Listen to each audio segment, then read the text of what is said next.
Higher education में हर student का एक सपना होता है टू गेट ड्रीम जॉब, कैसे अच्छी कंपनी उसको मिलेगा। और यहाँ पर हम लोग पिछले 3 साल से बच्चों को जॉब लगे आफ्टर कंप्लीशन ऑफ कोर्स, उसके लिए हम लोग यहाँ पे रोजगार मेला का आयोजन करते आ रहे हैं। फर्स्ट रोजगार मेला हम लोगों ने मुंबई की नामचीन संस्था मैथिल समन्वय समिति के कोलैबोरेशन में ललित नारायण मिथिला यूनिवर्सिटी के प्रांगण में किया था। पिछले वर्ष हम लोगों ने अपने कैंपस में किया और इस साल वापस हम लोग रोजगार मेला 2025 का हम लोग आयोजन कर रहे हैं। इस प्रोग्राम में अभी तक मोर देन 86 या near about 100 companies from different parts of Bihar, from Nashik, Mumbai, Pune, Bangalore, Noida, इस सब कंपनीज यहाँ पे शरीक हुई है। और जो हमारे जो स्टूडेंट को तो बेनिफिट मिलता ही है, साथ ही अब मैंने ये सुविधा हमने दूसरे बिहार के दूसरे छात्रों को भी हमने ये फैसिलिटीज़ एक्सटेंड किया है। बिहार के जो तमाम कॉलेजेस हैं या यूनिवर्सिटीज़ हैं, उनके बच्चे भी यहाँ पर रजिस्ट्रेशन करके यहाँ पर जॉब फेयर में पार्टिसिपेट कर सकते हैं। और यहाँ पर देखिए क्या होता है, एक तरफ होता है आपकी इंडस्ट्री, दूसरी तरफ है स्टूडेंट्स। एक्चुअली इंडस्ट्रीज का भी एक रिक्वायरमेंट है, तो राइट काइंड ऑफ स्टूडेंट कैसे मिले। हम लोग यहाँ पे एक ब्रिज का काम करते हैं, माध्यम का काम करते हैं, जो एक मैच मेकिंग का काम करते हैं इंडस्ट्री एंड स्टूडेंट्स के बीच में।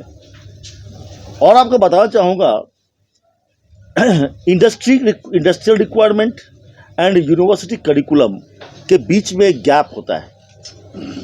उस गैप को ब्रिज ओवर करने के लिए हम लोगों ने अपने यूनिवर्सिटीज़ में value added programs, skill based programs and employment enhancement certificate का समावेश किया है, जिससे जैसे ही बच्चे पास आउट करके निकलते हैं वो लोग इंडस्ट्री रेडी रहते हैं और उन्हें जॉब मिलने में कोई परेशानी नहीं होती है। आप लोगों की सूचना के लिए बता दूं, पिछले हम लोगों ने यहाँ पर 2018 से हम लोगों ने सत्र स्टार्ट किया था यूनिवर्सिटी का, संदीप यूनिवर्सिटी का, और 18 से लेके कम से उसके बाद 3 या 4 बैच पास आउट हुआ है। और हमें फ़ख्र होता है ये कहते हुए, जो हम लोगों ने 100% स्टूडेंट को प्लेसमेंट दिया है। सिर्फ एग्जिस्टिंग बच्चे कोई प्लेसमेंट नहीं करते हैं। अगर कोई 2 साल 3 साल पहले पास आउट किया है और जॉब नहीं लगा या जॉब छूट गया, तो हम लोग रीएम्प्लॉयमेंट का भी हम लोग बेनिफिट हम लोग देते हैं। यह एक बहुत ही अच्छा कार्यक्रम संदीप यूनिवर्सिटी द्वारा किया जाता है। और यह संदेश बिहार के अन्य छात्रों को भी आप पहुंचाएं, जो छात्र इस बार का जॉब फेयर के आयोजन में शरीक नहीं हुए हैं, वो अगले जॉब फेयर में भी वो आ सकते हैं। कितनी कंपनीज आज जॉब फेयर? ये तकरीबन 80 से 100 के बीच में कंपनीज यहाँ पे आई है। इतनी सारी कंपनीज आती है, लेकिन प्लेसमेंट जो है वो कितना बच्चों का होता है? देखिए, प्लेसमेंट्स का कोई भी कमी नहीं है, जॉब की कोई कमी नहीं है। हमारे चीफ गेस्ट दयानंद जी ने भी कहा है, जो आज की तारीख में जॉब मार्केट ही बहुत अच्छा हो गया है। हर जगह जॉब की कोई कमी नहीं है। कमी है राइट कैंडिडेट की स्किल्ड मैन पावर की ज़रूरत है।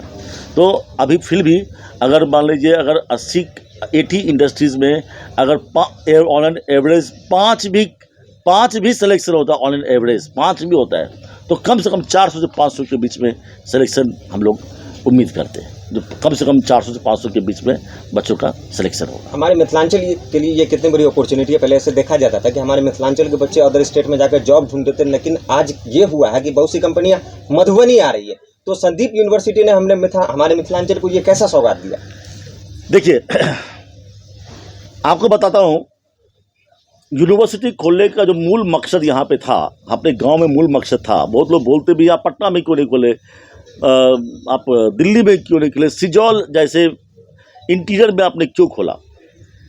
बिहार से 2 चीज़ों को लेकर पलायन होता है। और इतना पलायन बिहार से जितना पलायन होता है बाहर अन्य राज्यों में, शांति काल में पूरे मानव इतिहास में शांति काल में पीस पीरियड में कहीं से भी इतना पलायन नहीं हुआ है जितना बिहार से होता है।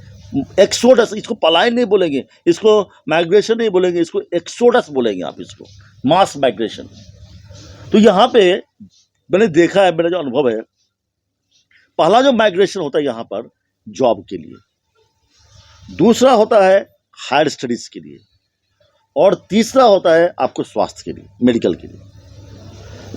एज एन एजुकेशनिस्ट हमने क्या किया, हमने सोचा जो हायर एजुकेशन के लिए जो माइग्रेशन होता है उसको कैसे चेक किया जाए। तो हमने एक केस स्टडी के तौर पे, दुकान तक नहीं था, आज की तारीख में बिहार का फर्स्ट प्राइवेट यूनिवर्सिटी है, तो हमने सोचा जो एक केस स्टडी के तौर पे हमने जो एक्सट्रीम रूरल एरिया है सिजौल, उसको चुना, मेरी पैतृक गांव को चुना, और यहाँ पे यहाँ के लोगों के मदद से लैंड एक्वायर किया और बिहार का फर्स्ट प्राइवेट यूनिवर्सिटी स्टार्ट किया। आपको बता दूं, हमारे क्षेत्र से माइग्रेशन, लेबर का माइग्रेशन एकदम ख़त्म हो गया है, और एम्प्लॉयड यूथ का भी माइग्रेशन ख़त्म हो गया है। हायर एजुकेशन में पूरे बिहार के, बिहारी नहीं बाहर के भी राज्य के लोग, बच्चे भी यहाँ पर आते हैं। तो ये हमने एक प्रयास किया माइग्रेशन रोकने के लिए। और बताता हूँ, आपने देखा होगा चाहे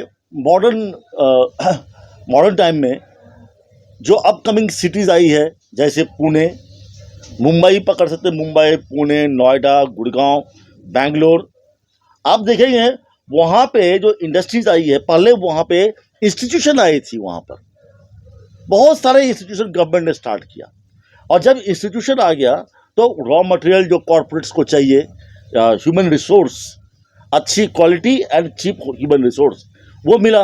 तो इससे क्या हो गया, इंडस्ट्री फॉलोड दिया।